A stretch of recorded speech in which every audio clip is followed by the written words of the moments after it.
All right, so from music now, let's talk about TV. Two shows that unfortunately I didn't get around to seeing. I Sure. mean, shame on me. I suck. I know.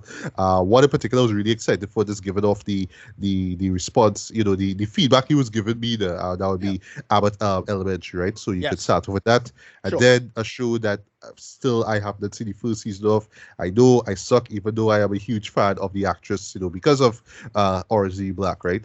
This would be Russian Doll season 2, so you can follow up with that. So Ricardo, you have the floor. Abbott Yeah, Elementary yeah, season 1. right. So right, let's start with Abbott Elementary. Yeah, this show is a goddamn hit, and I really want them to get more seasons going forward. It just comes together so well. I mean, props to Quinta Brunson for just giving us such a fantastic show. It what it does really well is just it does multiple things reasonably well. It's the workplace comedy, right? We've seen this before.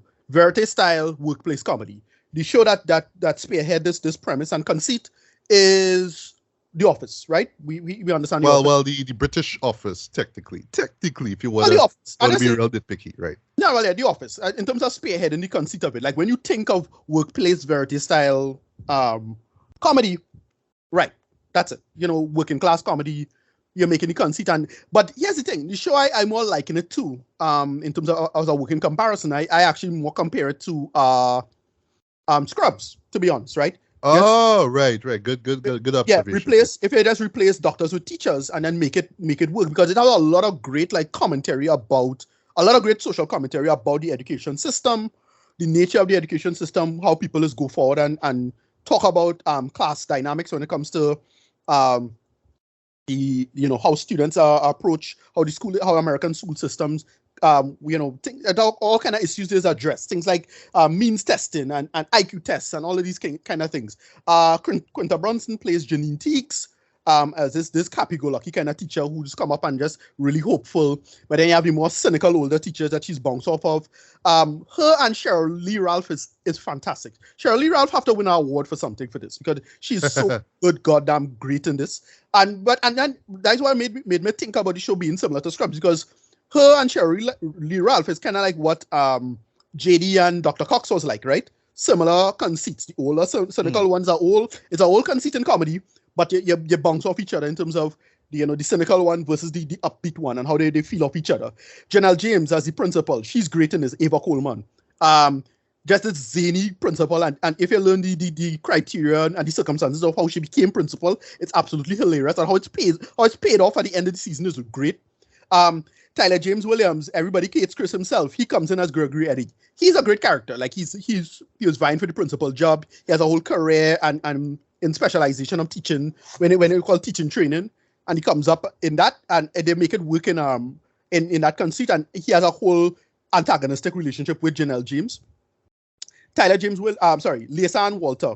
She's Melissa. I forget her last name, but she's the only older white character who just grimy as hell. She, connected to unions, more likely gonna do a sort of crime shit. She know how to get stuff under the rug. And she's a by hook or by crook kind of character. And she's really, really funny and cynical and make it bounce off. I mentioned Cheryl earlier as Barbara, the older teacher. She's great in this. Chris Pofferty, he's Jacob. He's a great character. They reveal something about him later in the season. He's the cynic. He's a very, very like naive but white teacher who just suffer from a lot of white liberalism stuff, and what they do with him in this season, how he bounces off other characters, and they make that work in terms of both class and race, and they make it work. And then the last guy is the janitor. I forget the actor's name off the top of my head. I think is William Stanford, I want to say. Here's what this guy feels like. If you remember the comedian Patrice O'Neal. Patrice O'Neal is one of my favorite comedians. Oh yeah. I remember him. Right. Especially his little bits in Chappelle's show. Mm-hmm. It feels as if they hired Patrice O'Neal to play the janitor from Scrubs. That's what this dude is. Like this dude just plays the super cynical janitor character that just constantly busting chops, coming in and this dude funny as hell. Much like the janitor from Scrubs. That janitor role is just absolutely brilliant and well done. And then the show just had style. Like, it is start off with this great track by if you remember Maker. They were really popular. Well, at least within my little nerdy black circles, urban circles back about 10 years ago, they had a track called Hold 'em. So when I heard that as the theme, I was like, holy shit, did she actually use this, boy? Like, all right, they show have a point. The mere fact that they pull that in as the opening, I was like, word, nice, man. And they make it work. Everybody's bounced off each other. The script ideas is work as it is. And yeah, as a first season, it's just truly well done and up there in terms of just talking about issues and making some important ideas, but also a legitimately like funny and entertaining show, and characters bounce off each other. Yeah, just fall into so many trappings of the workplace comedy. So like Tyler's character and Quinta's character have this kind of what's called this two characters from Office, I forget the name. The couple. They have that kind of or Jim and Pam, like Jim and Pam. Yeah. Right. It's a Jim and Pam kind of thing going. They're trying to do that again, a little bit of that. I'm not sure where they're going to go with it. But they make it work, and it's just simple like comedy beats. It's just smart comedy beats. They don't try to be too clever or try to outsmart you or anything like that.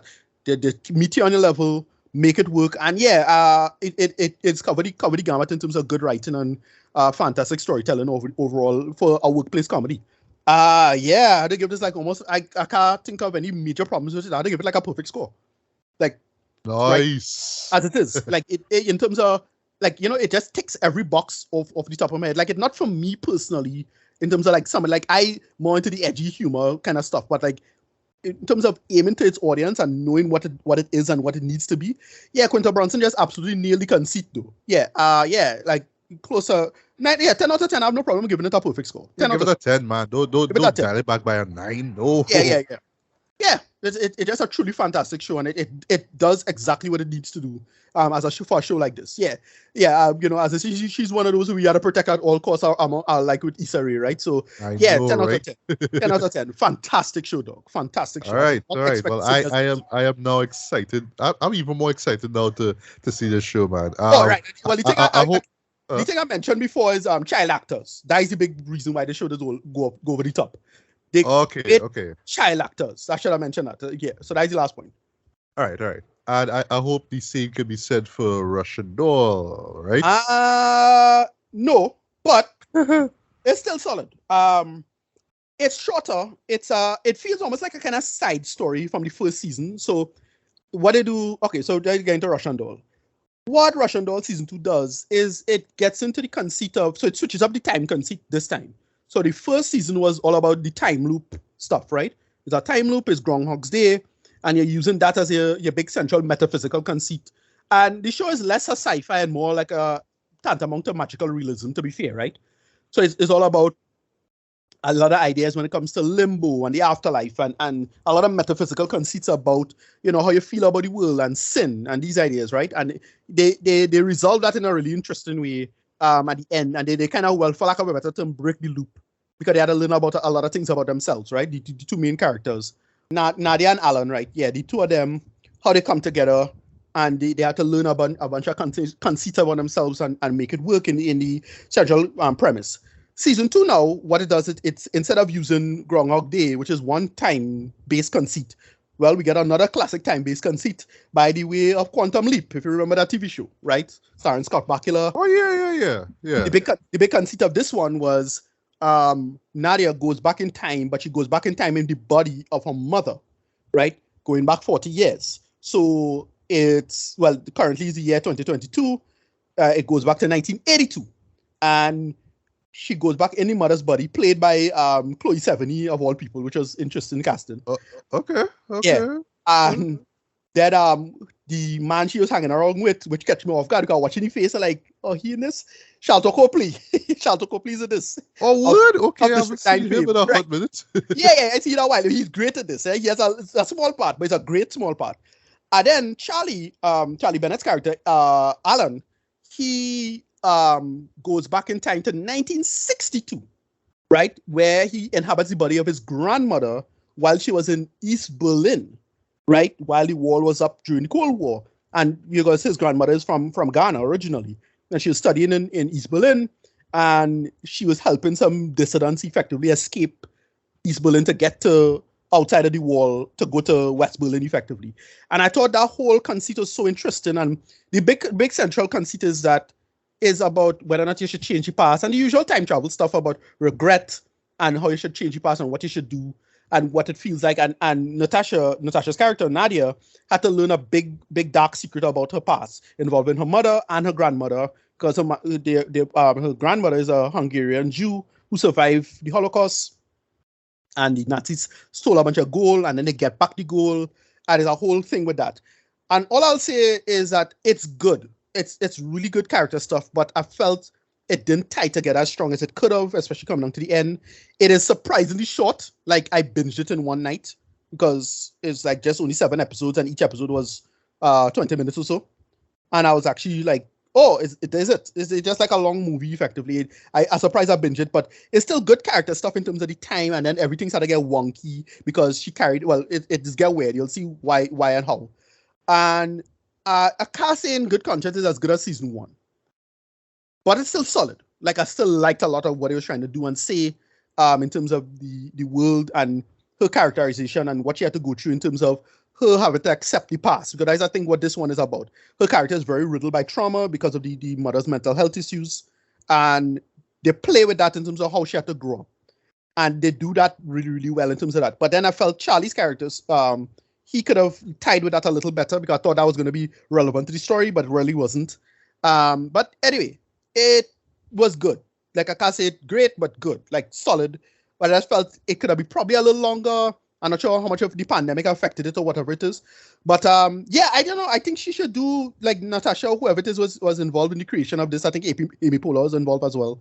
I think they should do Quantum Leap now. Like, they should do a Quantum Leap show now. Like, remake Quantum Leap and bring it back, right? Like, Amy Poehler. You think it makes sense to do that, though? Is it like a product of its time or something? No. Let's just be clear about it. Quantum Leap is one of the shows I have on my shortlist that could totally use a remake.